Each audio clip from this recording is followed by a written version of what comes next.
there's just so much brown. It's so awesome. It's so cool. Look at all the brown. Just Cinnebar, if you want to be technical about it. Yeah. We're going to go with brown. Cold start. That's awesome. Oh my gosh, it just sounds like the biggest motor in the whole world. Yeah. This is amazing. So, I should have done like a full intro, but I'm here with my buddy Jeremy. You may remember Jeremy from his Ford Focus video. A lot of people watch that. Still one of the best videos on my channel, actually. And this is an 85? 8. Oh, an 88. 1988 Ford Thunderbird with 51,000. Is that right? That's right. God, it's just amazing. but you can tell, like, looking at this interior, I mean, I feel like we're back in 88. It's just one of the coolest cars. I've always loved these. Yeah. Me too. Yeah. And it's just so pretty. It's just in immaculate shape. So we're gonna take this. I guess we're going to a park or something. Yeah, if you want. Yeah. Do you mind maybe even holding this? Not at all. Just kind of give some. Yeah, I mean, I just want to go to the park if you wanted to. Have a place to film it, maybe in some shade. But this is great. So throw her in reverse.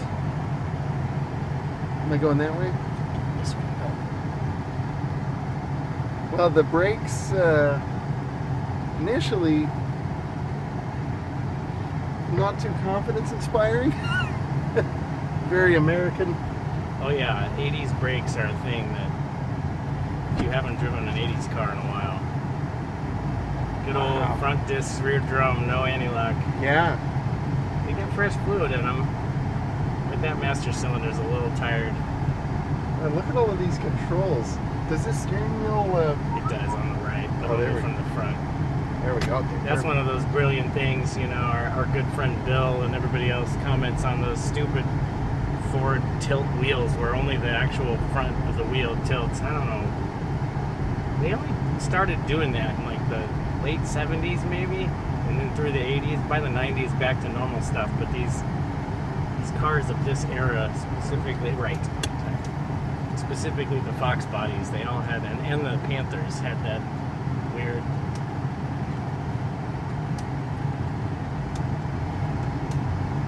tilt wheel. Oh man, this just takes me back. It drives great. Yeah. Definitely the best shifting AOD I've ever driven. Yeah, it's super smooth. It shifts like exactly when you think it's going to. That's where it really surprises me. It holds on to gears longer than... I've owned 2 other cars with an AOD, and they got into all the way to overdrive as soon as they could get there. Yeah. And this one, it will not go into 4th until you hit 45. And it comes right back out the moment you step on the gas. It doesn't... I just love how it has like this thin leather wrapped wheel. I know, right? Like There's so another artifact of the past. It's so tiny, but like the leather is held up really well. Yeah. Just put some conditioner on it today. It feels great. I love the equalizer. Oh yeah. Man, look at that. Power antenna doesn't work all the way, but it should spit it out a little ways so oh, you can pull it up. Cool. Yeah, that's unobtainium, unfortunately. Oh, that's right. You told me about that. The motor works, and it's just so keep going straight, and then eventually you turn left, but this merges. Yeah, the mast. I'd have to find it's the plastic thing that runs in the the plastic gear. Yeah, the plastic cable inside of the mast that the motor gear pulls on. Those just crack and break with age, and this one has about that much of it left, so that's why it'll do that. But it won't pull it back down, and Yeah, it's funny because a lot of them, all like the Aerostar, Crown Victoria, Taurus, they all used the same mast, but not the Thunderbird. Oh. That is the one thing about this car is although it is a Fox body, an extended Fox body, and it's got a bunch of Lincoln switchgear, there's a lot of things that left here. There's a lot of things that cross over, but there are a handful of things on the interior and mechanical stuff that are just Thunderbird. And even more so, only 87 and 88. Oh, really? Yeah, the refreshed Aerobird. You know, Yeah. this generation was 83 to 88. And it has just those 2 years for the final. They didn't have the next one, the MN12. They didn't have that ready to go. Yeah. So they put some money into this one. It's amazing how, like, I always kind of thought these cars were pretty big. And They're long. Yeah, they're long, but they're like smaller than I remember. Like, Yeah. Oh yeah, it was a compact. I mean, I think the when they came out anyway, the Fox body was compact, kind of a mid-size now, you know. But those Fairmonts were the first ones, and then the Mustang the year later, '79 Mustang, and then these came out in '83. There was a Fox body. The previous, the 80 to 82 Thunderbirds were the Fox body Thunderbird, and then this is a stretched Fox body platform, so a little different. But so basically, like the chassis, like the it's a little bit longer wheelbase. I Wheelbase. think. Yeah. yeah. Yeah. But I mean, like, so if you grab like, say, like an '85 Mustang, like, I assume a lot of the, at least like drivetrain would swap directly over. You can put. In fact, it's a really common upgrade to put even an Explorer motor in these.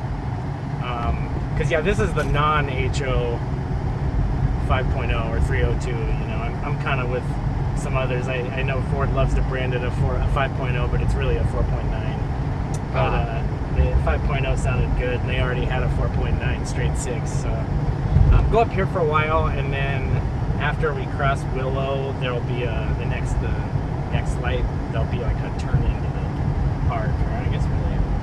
Yeah, I think it'll be better up here. But There's something really magical about like a V8 rear-wheel drive car. yep. Turn right here. Keep going. Oh, keep going. And then before that next light, you'll see a little driveway in here before these buildings, kind of right past that Beamer. It's like, you know, when you drive a car like this, whether or not it's fast, it feels powerful. Got that low end torque. Yeah, you just kind of feel like you can get out of whatever situation you need. And getting up to 40, 50, 60 miles an hour is just not, it's not an issue. Yeah. No, the way they really, I think for what they, spending some time with this car again after having owned these, keep going up here, and then we'll just follow this around back over that way. Cool. You really, for the time, you know, this was, they really, for what this car was meant to do, compared to the end of that era, the personal luxury coupe, you know, you're talking about cars that had 460s in them a decade earlier. And I go right here. But this car's faster than those, Yeah, even though it's only got 155 horsepower. that's it? Yep. And that's with the whopping extra 5. I'm gonna go left here and then take that back around. Yeah, you know, that's 5 horsepower bonus over the Crown Vic or the Lincoln Town Car. Oh, Those are the man. time, because this has dual exhaust. Yeah, it's good, right? And I don't know. I mean, there's some empty spots back down there. If you want to find a spot, there's even usually you can pull out onto the grass over here or something. Yeah. Keep going a ways. And but yeah, you know, these cars, like, and this thing it'll get 25, 27 on the highway, going 70. 0 to 60 was about 9.3, I think, is what it was tested at. You know, it's quiet I mean, those are pretty modern figures, actually. for what it is, and it's not a light car. You know, I think it's like 3,800 pounds, maybe. So definitely got some heft. I mean, everybody's got all the shades staked out, but I don't know if you want to mark it. don't know if you want me filming anything in particular while you're doing this. Yeah, this is great. Just maybe I'll check over there. Yeah, do it. I'm just enjoying driving this thing, man. Seriously, man. Yeah, you want to, once we do this, you take it out on the streets, whatever you want to do. Just check out these curbs all on here. You get right up and down, it's all wet anyway. yeah. Hey, maybe up here. Yep. Yeah, you can go back in here. Yeah, I'll just. Yeah. Right here is perfect. Right in front of the dumpster. There you go. Beautiful. But it's shady. Some nice views. Yeah. This thing is just such a great cruiser. And you know, it has to be said, parking brake, right? Yeah. Good? It has to be said, you know, column shifter. The Sport, this is an LX. The Yeah. Sport had the console with the, and those look cool. But honestly, I love column shifters. I love They're out of this. your way. Yeah, it's just like, you got plenty of leg room. You can kind of like, you know, just kind of stretch out and lean back. And it's just so comfy. Yeah, I drove this thing up to the Yosemite area once. I drove it to Vegas once too. That was a catastrophe. Found out I needed a new radiator on the Halloran Summit. Oh, no. So, yeah. Survived. It survived. Not where you want to find that out. No, not where you want to pay for a radiator when you're have one day to fix it too. I won't even tell you how much that cost. That sounds like an easy $1,000. That would have been nice. Oh no. It was about $1,300, I think. Ooh. And I mean, they were a nice shop. I don't know how much. I'll never know how much of that. Or they seem like a nice shop. You know? But it was literally under a day. I mean, you can get radiators for these things still for a couple $100. But because they literally had to get it in a day and all that other stuff, and it was all original under there. So they did the top hose and the thermostat, a bunch of other stuff, whatever. Yeah. Cool. All right. Yeah, so it's an 88 Thunderbird, which is the last year of this generation, 83 to 88. I bought this car foolishly, perhaps, although I don't regret it. But I owned an 83 in high school. It was my second car. I had an 85 LTD, which is a Fox body, also got rear-ended very quickly after getting it, when I was 17 or so. Used the insurance money. I found one of these, an 83, owned by an old man. Had 175,000 miles on it, which, maybe nowadays doesn't seem like a crazy thing to buy for $1,900, which is what I paid for it, which was, of course, more money. That was about 1998. So the car would have been, 15 years old already. One owner, the guy had babied it. I mean, it was immaculate. It ran like a top. Everything worked. He'd taken care of it and loved it. And so, my dad told me, oh, you're crazy buying a car with 175,000 miles. Back then, they didn't last that long very often. But that thing was it had never had the top end of the motor touched. Original trans, 302. Well, that was a CFI, the central fuel injection, which was its only kind of real downside. But so anyway, at the time, I remember seeing these, and this was like the upgraded version, the refreshed version. And I thought they were so cool. And I wanted one so bad. And so at one point, I just said, I kind of, for years, have always told myself, if I ever saw one of these in good shape, if there was any way I could do it, I would buy it. And so, as I suppose many of us car guys do, cruising a Craigslist and Facebook Marketplace is a form of entertainment. And this is a car that I would just search for every once in a while. And I was actually looking for the next generation. I wanted to find a 96 or so. I remember and that. I just happened, this thing popped up, 44,000 miles on it. The guy that I bought it from, I'll never know if it's true. His story was that it was his neighbor's car. He had bought two of them, one for him and his mom. And this one basically just lived in the garage for most of its life. The Carfax checked out. It looked like there was the real mileage, all that stuff. So it was all original. It had never had anything, it was original suspension, original brakes. Not a hose clamp moved underneath the hood. Ran pretty good. Has a little bit of a lifter tick, it's got a few little things, but it looked nice, and it didn't appear to have sat for years. I would have been way more worried about it if it looked like it had just completely sat for years and years. It seemed like the guy drove it and at least ran it, regularly. Not very much. I mean, it went about 100 miles a year for probably the last 10 years before I bought it. But so whether that story's true, and like I said, the guy I bought it from, middleman, clearly he'd only had it for like a month, so whatever. So I picked it up. since then, my problem is these beautiful cars, if you don't really want to use them, you just want to look at them, maybe you don't have to replace stuff. But you start driving something like that, and little by little, so I've done shocks, struts, all fresh fluids, just to be safe. None of them looked bad, but the brake fluid, was bad. But the transmission had been cared for, all that stuff. So just little things, just little by little, dash bulbs, just various little things. The electronics are definitely the scary part of an 80s car, and this has lots of electronics. Oh, yeah. Digital dash, automatic climate control, all that stuff. But so, it's all pretty much working, except for the power antenna.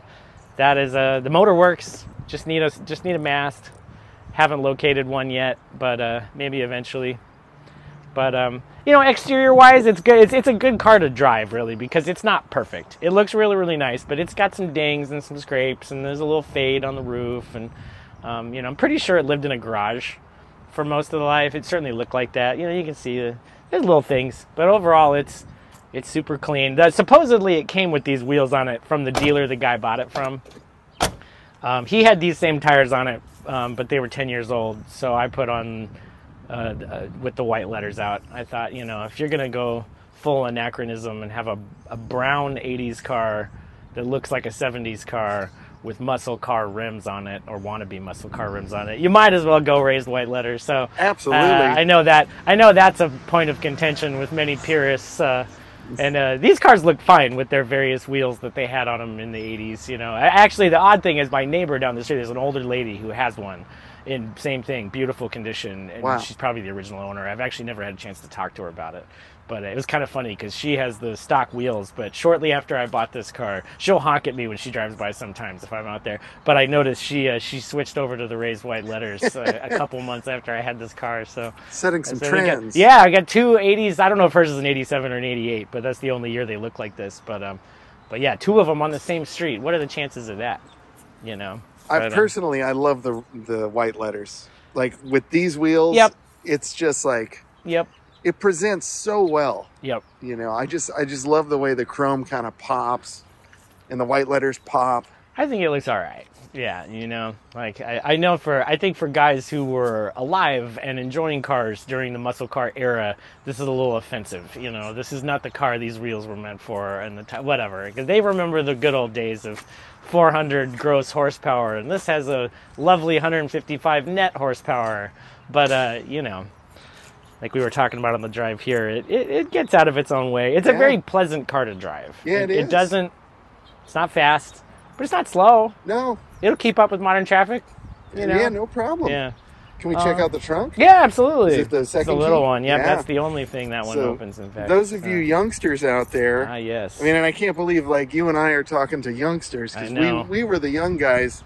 But, if you know these two keys, you're starting to have back problems now. Yeah.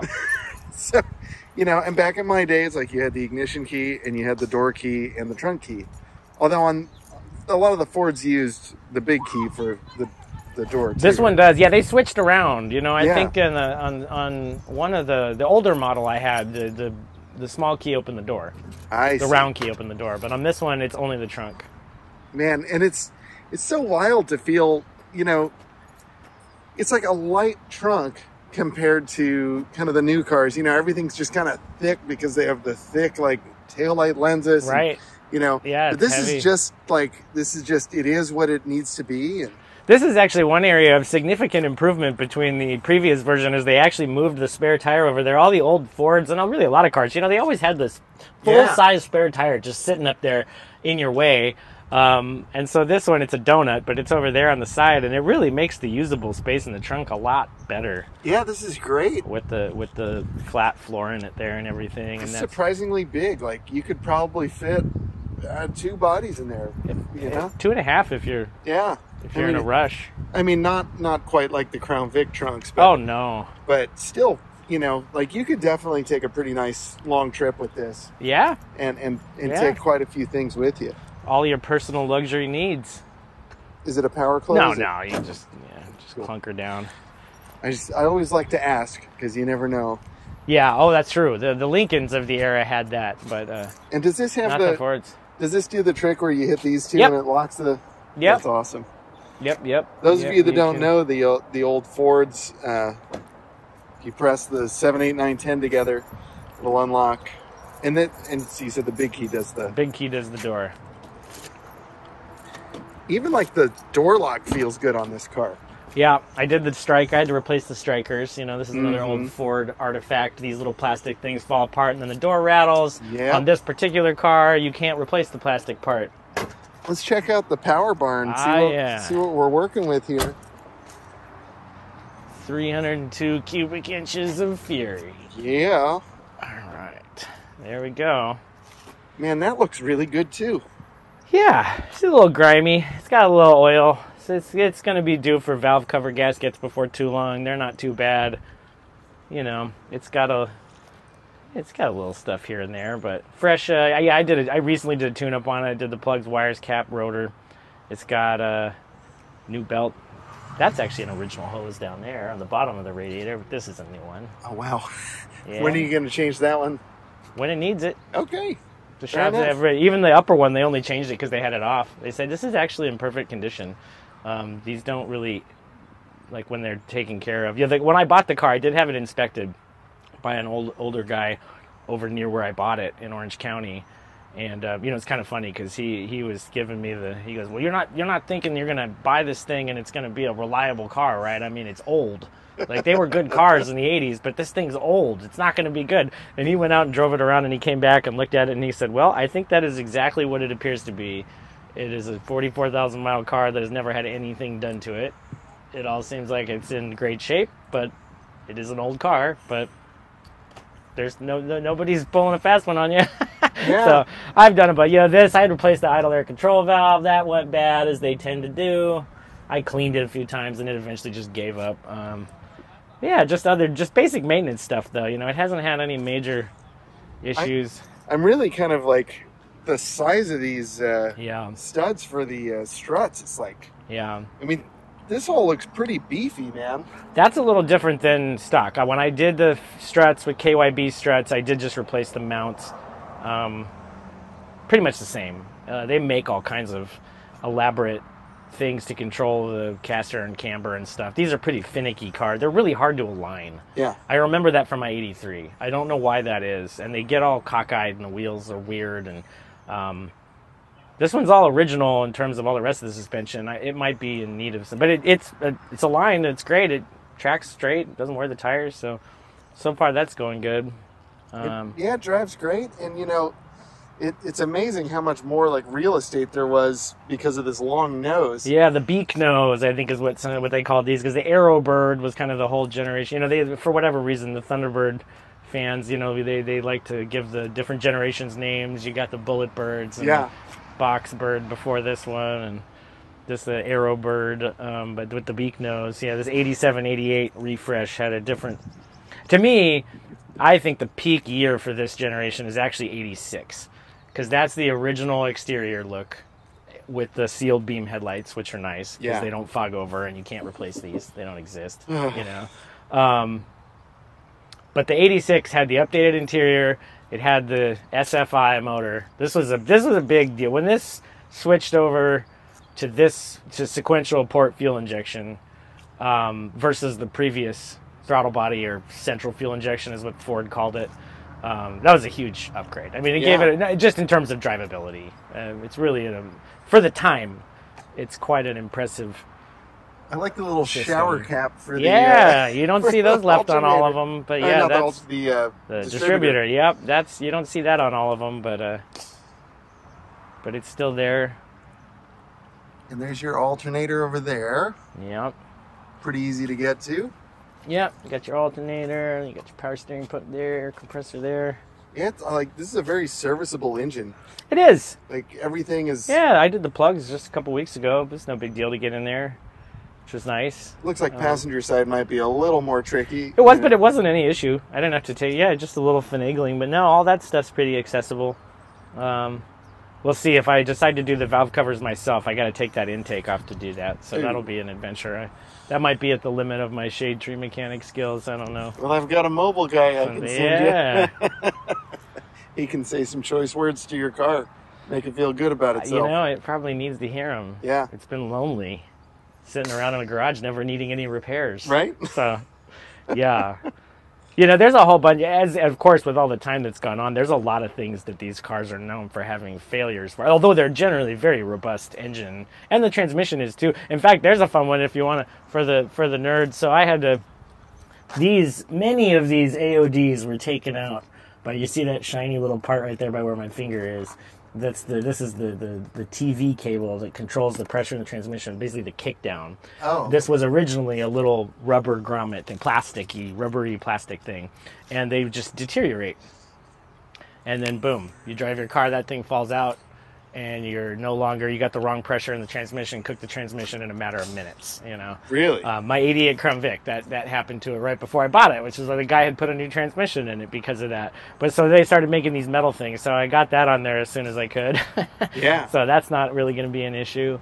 But yeah, just these little things, you know, it's kind of typical, at least in my opinion.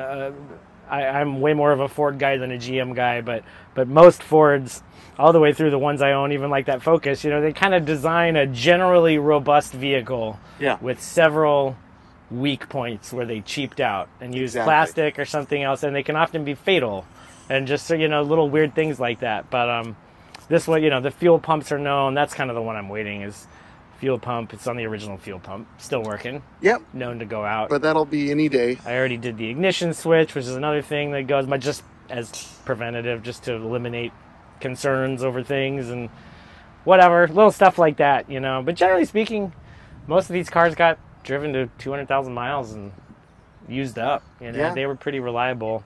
Same drivetrain as a Crown Vic of the era or a town car. Yeah, it's a same block as the Mustang or whatever, you know, but this is the non-HO version. So the 155 horsepower, but you get 265 torque at least. Yeah. To get up, and you know, got 273 gears in the rear. So that is one of, everybody says with these, the easiest thing to wake them up a little bit is just to put some 355s in it or something, you know. And there's so much aftermarket. It's just a 7.5 rear diff and stuff like that. So it's a. But it's just such a nice cruiser. It's like. That's what it was meant to be. You know, I mean, I think if you view this car in its time for who it was really marketed to, there was the Turbo Coupe, which was the technology laid, you know, that had 4-wheel discs, anti-lock brakes, electronically controlled suspension, turbocharged 4-cylinder, all that stuff. Some really cool things and it was really technologically advanced for the time. This was the luxury, you know, marketed to the people who were buying Monte Carlos and Grand Prix and Thunderbirds and whatever else in the 70s, you know, really the 60s and 70s. But the 70s was the heyday of the personal luxury coupe, and there were some great ones.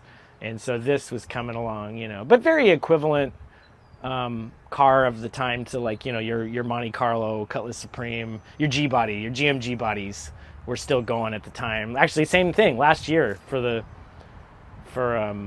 that 80s G-body.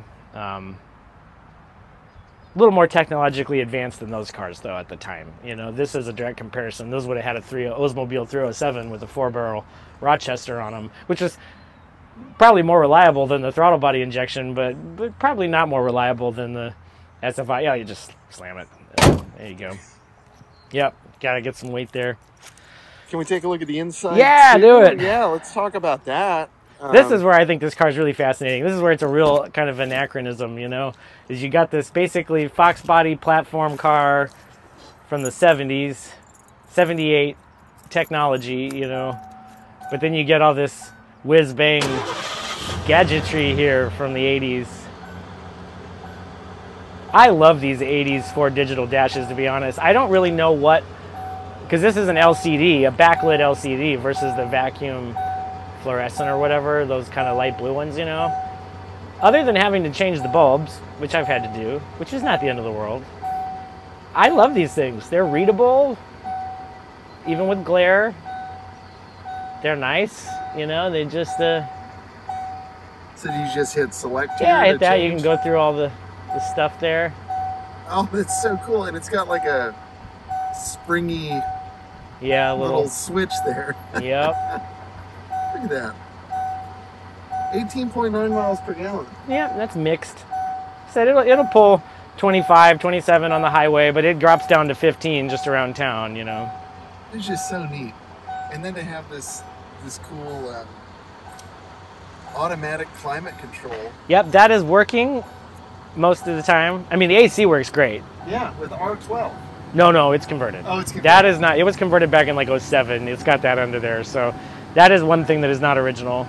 Thankfully, actually. And I just love these like center controls. Yeah, and so that's where this car is kind of cool, because even though it's Fox body car, it's kind of unique for a Ford, because all that stuff is Lincoln, really. Metal switchgear, but the you know, the gear shifter, the automatic climate control. You couldn't even get that automatic climate control in a Lincoln Town Car. Really? It came in the Mark 7 in the Continental in the mid '80s, the Continental, that same unit. But yeah, those switchgear and the shifter and some of that stuff down there, yeah, that's like from like the Lincoln Mark 7 or the, you know, that mid '80s Fox body Continental that they made for a few years.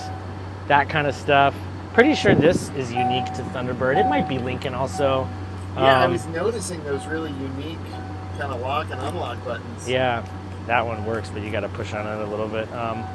Yeah, you know, it's got a lot of unique stuff. And even in the Thunderbirds of this generation, they kind of had two different styles of door card. This one is kind of the nicer one, maybe from the, I don't remember, I think they used this in the Turbo Coupe, but the base, you know, would have had a different gauge cluster, and it would have just had a, because it could have had crank windows. Those were still around, so kind of a few different options. But this one's pretty fully loaded. I think the only thing this car doesn't have is a sunroof and leather. Yeah. Could have had leather, could have had a sunroof. I'm so glad it doesn't have leather, though, because like this is just so soft. Yeah, I don't know which would hold up better over time if taken care of, but it is kind of cool that velour, whatever that is. Yeah, it's just a fabric you don't see. No, yeah, this is a... It does not feel terribly durable, but it is comfortable while it is in okay shape. That's one of the few, you can see there's a little worn spot on that. Like I was telling you, I think my theory is the fellow who owned this car was maybe a larger gentleman, and I think he kind of got in and out of it and ran it in the garage. Yeah. Because there's a little more wear on the seat and stuff than you would think for the rest of the car. And you know, the mileage is definitely accurate. There's no way. Oh, yeah. And it's got a 6-digit odometer. You don't see it. The one doesn't light up until, but it's there. Oh, yeah, and, there's no doubt about that. Yeah, so. No doubt at all. Yeah. It is. But it has a little more wear on some of that stuff. So I kind of have a feeling that he kind of ran it a bunch more than, so it's got more hours than it does miles on it, is what I guess what I'm saying. Yeah, because you can kind of feel like the driver's seat kind of leans left a little bit. A little bit. But, you know, it's still comfy. Yeah, yeah. I mean, for an 80s car, when you compare this to other things, this is actually put together pretty well and has held up fairly well. I mean, it's low mileage, so it's not.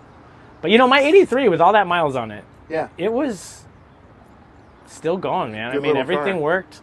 And that guy had taken care of it, but it didn't feel worn out. Yeah. That was a surprising part. So, I mean, yeah, this car, I would love to just keep it forever and drive it, you know, but I know it'll have its issues if I do that to it, but...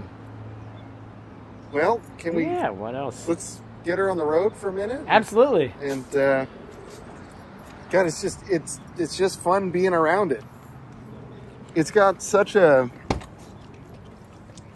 I think what I like about this car is just like the vibe. Yeah, it does have kind of a vibe, right? Yeah, it's just got that 80s vibe. Like I remember hearing that starter. Oh yeah, it's got the old Ford starter.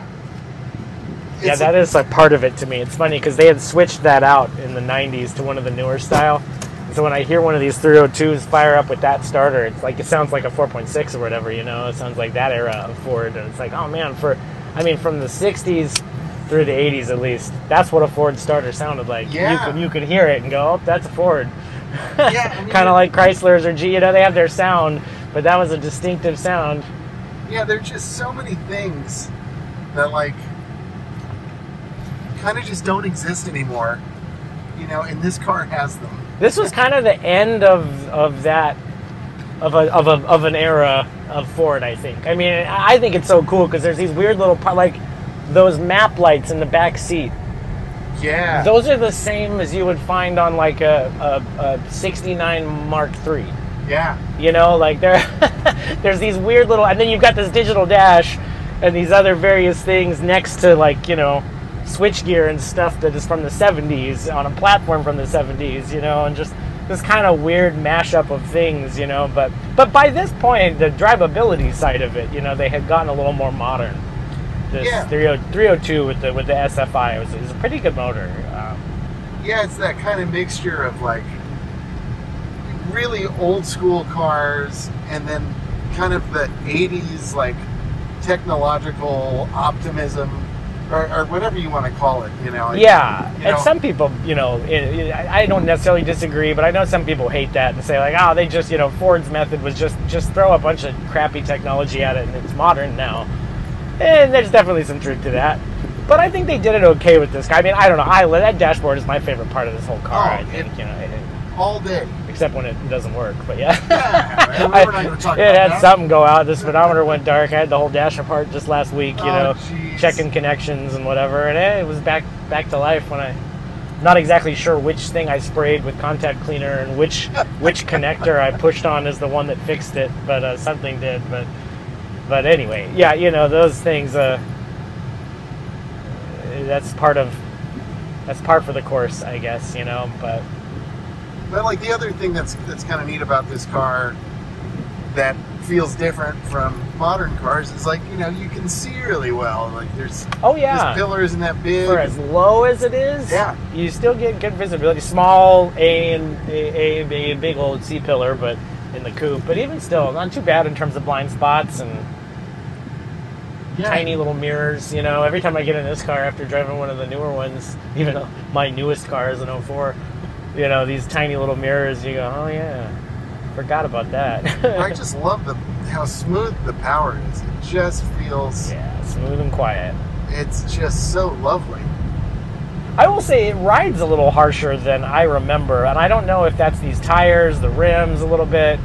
Not that it's harsh, but it's, you know, it's a solid rear axle, and so it's not going to be... I'm curious how much of that is just my memory versus the way modern cars ride now. On smooth pavement, it just glides down the highway. Yeah. And it's very quiet inside. But over rough pavement, it is really harsh. Yeah, you know, I kind of felt that too. It's like, it's like, it's not uncomfortable or whatever, but it is kind of, it bounces you around, I think, a little more than what you expect. And that might be partly these tires. They were reviewed as being pretty good for having a nice ride, but you know, they're kind of faux performance, whatever, I don't know, you know, people put them on. I should have got the BF Goodrich if I wasn't, you know, the Coopers are a little cheaper. I went middle of the road. They're not a cheap tire, but they're not great, but they're okay. They look cool, and that's what I would have done. Yeah, you know, or at least they look cool if you like this look, you know. It's always a matter of opinion, but yeah, overall, you know, it really does. It does what it was meant to do. And there is a temp gauge. Oh yeah, you can actually scroll through all the gauges there. Hit that button that says gauges. It's got oil pressure. It's got all of them there. Oh, and it makes an 80s beep. Yep. Oh my gosh, I'm in love. Yeah, it doesn't talk to you. It's not as cool as a Chrysler or a Nissan. That's all right. But it does. Oh, that's so great. Yeah, feel free to give it some gas if you want to. Yeah, it's not going to hurt it. Probably needs the exercise. Give it the Italian tune-up here. There you go. You know, it's that rear end. Oh, yeah. I think it's like a lot of the cars from this era, too, where I think it's fascinating that they kind of, you know, however they set up the throttle cable, and this one's got a real heavy throttle cable, but the tip-in is pretty instant. And so, I mean, I think you're at kind of, up until about half throttle, it feels pretty quick. And then if you want more than that, it's like, oh no, okay, this is geared to just feel fairly quick around town. Yeah. And then when you really want 75 to 100%, it's a little disappointing. Yeah, I think that's very accurate, because that's kind of how it felt to me. It was like, oh yeah, we got some grunt. No, we don't. Yep. No, it runs out of breath for sure. But, you know, off the line, it's okay. And like I said, it keeps up with traffic fine. And you really feel those gears going over a mountain pass or something. Oh, yeah. I mean, if you put it into third, and it'll go 65 over anything. Yeah. If you want to try to go 75, no. but it sure felt like, you know, I mean, I was looking down, I was like, well, we're carrying a pretty good speed. Oh yeah, and You if know. you get on the freeway, this thing will just cruise at 80 like it's nothing. Yeah. Like it wants to. You know, it's good at those speeds. It just loves it. It's like, it's powerful, it's just not fast. Yeah, it's got the torque. It doesn't have the horsepower. That's just kind of what it is. So I'm gonna just roll on here. yeah, Listen to that. but it shifts smooth, no drama. That is one thing that is vastly improved from the 83 I had. Is same thing, and that only had 140 horsepower and maybe 250 torque. I think single exhaust, same gears in the back. I think same transmission. But they definitely did some improvements, and well, the mileage, I'm sure. I guess I got to remember that car. But I had an 88 Crown Vic with this same drivetrain in it too, and that one was fine and it was good, but it was a sloppier transmission than this one too. So I don't know how much of that is maintenance and just age, but yeah, feeling one of these like what they were supposed to be. It's like, oh yeah, okay, that's pretty nice, pretty smooth.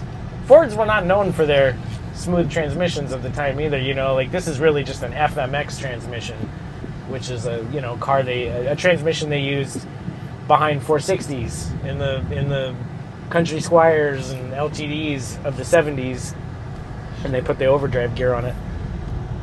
So compared to like a turbo hydromatic 400 or something, or 350, those were extremely smooth shifting transmissions. The Fords are kind of known to, they feel like there's some weight, you know, they clunk when they shift. And this one, they've managed to, I don't know how they did it. You know, it was before the, you know, by the 90s, they were doing the timing retard and stuff to get the shifts smoother on them. But this thing shifts remarkably smooth. Every once in a while, it gets one of those heavy clunk shifts if you let off the gas at the right time or something, you know. But for a hydraulically controlled, no computer involved transmission, it's pretty good. And it kicks down pretty quick too. You don't have to really jab it. It's got a good kick down on it. So I was impressed with the 1 to 2 shift. Yeah, you know, it was. Just that's usually the harshest. If there's going to be a harsh shift, it's that or into overdrive. But actually, most of the time, the overdrive it's an imperceptible shift. Yeah, I haven't really under power. That was kind of the only shift I felt, and then it just kind of buttered the rest of the way. Yeah. That is not a characteristic of Ford transmissions I am used to. You feel them shift. Even that 2000 Expedition I have with like an E4OD or whatever, which I think that's what it has, which is basically a C6, which is a heavier, you know, of the same era transmission with the computer controls, with everything. That doesn't shift as smooth as this car does. So it's got way more miles on it too, so sure. Not a fair comparison. But you know, I'm used to the brakes now. Yeah. The brakes are great. They're all right. You know, they really work well. It's just like, it's kind of a heavy, kind of spongy pedal. Yep. You know, it's a luxurious pedal. Well, and these are on 1988 brake pads and shoes also. Yeah. So, you know, those are going to get upgraded at some point. Whenever the time comes, I'll probably try to put some better rotors and just to get a little bit more modern feel maybe. And it will need a master cylinder. That might firm up the pedal a little bit. Sure. Because it's a little squishy. Yeah, but it's fine. I've had to panic stop in this car a couple times actually. And you know, I try to baby it. I'm not mean to it, but I had somebody pull out in front of me where I was full on maximum braking. Yes. And you know, it locked them up, but I was able to pump them and stop, and it didn't feel squirrely. It stopped straight, and yeah, it feels really good. I was impressed. It's just, you know, I got out of a 2018 car. Oh yeah. Well, and these compared to I would say the most notable thing about both my 83 Thunderbird and my 85 LTD, and really the 88 Crown Vic too, the LTD Crown Vic, the brakes were terrible on all three of those. I mean, just awful. Yeah. I went through 3 master cylinders in that 83 Thunderbird. They just, well, and part of it was that car, you couldn't adjust the idle speed, and nobody, even then, in 98, nobody knew how to work on that central fuel injection. They wouldn't touch it. And that car, if you let off the brakes, it would idle at 11 miles an hour. It's just memorable. I have no idea what the RPM was. It didn't have a tachometer. You know, it was probably idling at 1100 RPM or something. With all that torque, I think that's just what wore through the master cylinders on it. It was just constantly pulling on it. But those brakes felt awful. They were even worse than the 85 LTD. The Crown Vic ones were fine. They were just touchy. Super touchy. You know, those are the kind super over-assisted. Just ridiculous. But so these, again, they're for what they are. They're 80s brakes, but they work. You know, they do the job. Yeah, I just love this car. Yeah, this is. It's a fun blast from the past, isn't it? Yeah, there just aren't many of these left. No, there really aren't. These are really quite rare, and they weren't a bad selling car. You know, I think they sold over 100,000 of them every year they made this. I think they sold around 120. I got the Marty report on this car, and this one in particular is quite rare. This color is very rare, but not like 1 of 10 rare, like 1 of 800 rare. Yeah. You know, but for a car that sold 128,000, only 800 of them had this color, I think. So that's a rare one. And to have brown on brown on brown. Yeah, Cinnebar metallic, I think is what this is called, the Cinnebar velour interior. I love this color. I remember the elderly gentleman that lived next door to me in the house I grew up in. He always bought Crown Victorias, LTD Crown Victorias. He had an 87 two-door. I remember loving that. And he bought a new one every couple of years. So he bought it 3 years maybe. But he had a 90 in this color. I believe it's the same color. I'm not 100% positive. There were a couple of slight variations. There was a little bit lighter version of this that the Mercury Cougars had. But man, there's just not many of these. I've seen maybe one other one on some of the groups I'm in, even with this color. I haven't seen anything with this color over this color inside. Yeah. You know, so I don't know. I doubt it's the last one left, but it might be. Yeah, it might be the last one left in this color combination. Or at least in this state, you know. Oh, definitely. I would believe that, but who knows? You know, if anybody out there's got one of these with these colors, please let me know. I'd love to know there's another one around. But yeah. especially if you got a parts car. Yeah. Right now, the interior. Yeah, that's the only thing that's real scary about this. Interior's in real nice shape, but man, if you had to replace anything that was color specific, oh man, I don't know what that would be like. And that's true for all the colors, I think. You know, I see. I follow a couple of the groups of guys that are trying to keep these cars going, and people are looking for stuff, and it's hard to come by. But this one's still pretty on the inside. Yeah, the car really presents beautifully, inside and out, and it drives great. I mean, you really got a great one, and you've done a good job of bringing it back to its former glory with the stuff that's broken. And yeah, little by little. You know, you're being a good steward. I'm trying. First time doing that for me with an older car like this. Of course, you know, you have nostalgia, and I owned those cars when they already seemed old.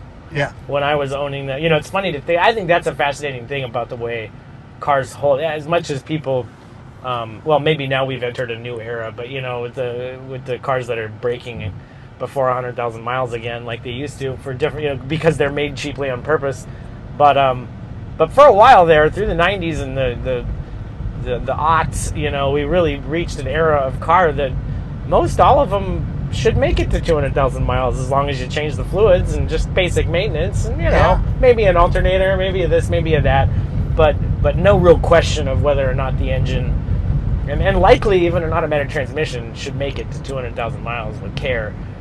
Back in this era, that wasn't a guarantee. You know, no. You had these 302s, and you had like the Buick, you know, 3800s, the GM 3800s, kind of the or the Oldsmobile 307s, you know, a very durable V8 of the era. But man, you could buy a 4-cylinder car back in the 80s? Yeah. No way. Yeah. You know, like, you're not getting 200,000 miles out of an Iron Duke, no matter how much you care for it. And those were okay motors in terms of durability, but, you know, I remember, we had various cars when I was a kid that were dead by 130,000 miles. Oh, sure. I remember, you know, back when I was a kid and these cars were on the road, you know, especially an American one, you get to 80,000 miles. Yep. You know, and mom and dad are starting to talk about like, well, trade it in. Yeah. We might need to trade this in because, you know, like we're getting close to 100,000 miles, and you know that's. Well, at one point, that was basically the life expectancy of an engine. Yeah, you know? that's a Even wrap. the American V8s in the 60s, you know, you need to rebuild them, and then they'd go another 50,000 miles. Sure. But, oh, yeah, I remember we had, when I was a little, my dad had a 69 Econoline van with the 302. And it would have been only the second year the 302 was out, I think. And that thing, I mean, it was a big bow-top conversion, you know, but it was a 300 chassis, and, you know, the 1-ton or whatever. And it had been rebuilt, I think, 3 times by 100,000 miles. Oh my gosh. Because of that weight, you know, maybe 120. I don't know. It did not. It was always having problems. It just never ran right. And of course, you know, I've learned in time since that my dad knew how to keep a car running, but he didn't know how to keep it running right. So I don't want to blame too much of it on the car. But you know, yeah, different era. But so these were kind of in that time, the end of the malaise, where things were crossing over into being a little more drivable again. And you know, like I said, this thing's 0 to 60 time was like just a little over 9 seconds, which is not quick, but at the time that was actually quite quick. I mean, you'd keep up with that thing. Yeah. Oh yeah, a Prius. Let's keep up with a Prius. Yeah. I mean, and that's a good metric, I think. Sure, but even compared to say other cars of the time, if you were to compare this to like something with a 3800 in it, a GM car, those were like 10-second, you know, 0 to 60 cars, and those were considered decent performers of Sure. their day, drivable. And of course they got quicker as they improved, but you know, yeah, maybe someday with this I'll do an HO conversion. Like guys, like you know, you can turn this into the Mustang V8, which had 225 horsepower and 300 torque. You know, you can do that pretty easily. Yeah, that would wake it up. Oh yeah, put some better gears in the back. And for relatively cheap, you have a significantly improved performance machine if you want. But I didn't buy this to expect it to be a performance machine. You know, I kind of like the cruisers. I don't want them to be so slow you feel like you can't get on the freeway. And this isn't. No, I mean, gets right up to speed, no issues. You don't even feel like you have to flog it. It just goes. it just It's goes. fine. I mean, I think, you know, I'd leave the gears alone because I kind of like how it The just. mileage too is Yeah. nice. If you were really doing highway cruising in this car, yeah, to get 25. I mean, my Focus only gets 30. Like if I'm lucky, Yeah.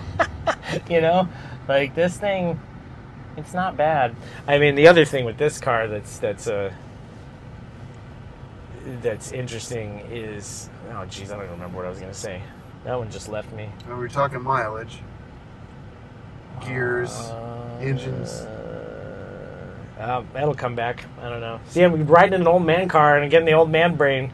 Yeah. Just don't even know what's going on. No. Yep. It comes and it goes. But Well, I think this is great, Jeremy.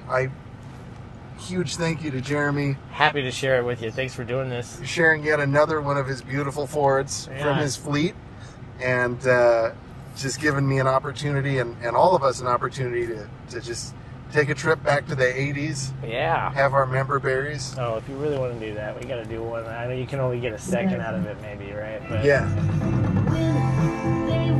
Perfect song. Perfect. There you go. Oh, that's awesome. I love. Oh, it all lights up, Oh, right? that's Yeah, so see, cool. you got to get a look at that. Oh, that's so awesome. Yeah, it's a little touchy, but it works. But, you know, you got a little toothpick there to hold that on. But, Like you do. yep, still works. Oh, that's great. Well, again, thank you, Jeremy. Thank you to all of you for watching. If you enjoyed this, give us a thumbs up. If you hated it, give us a thumbs up. And don't forget to subscribe to see more cool content. And I will see you in the next one. Bye.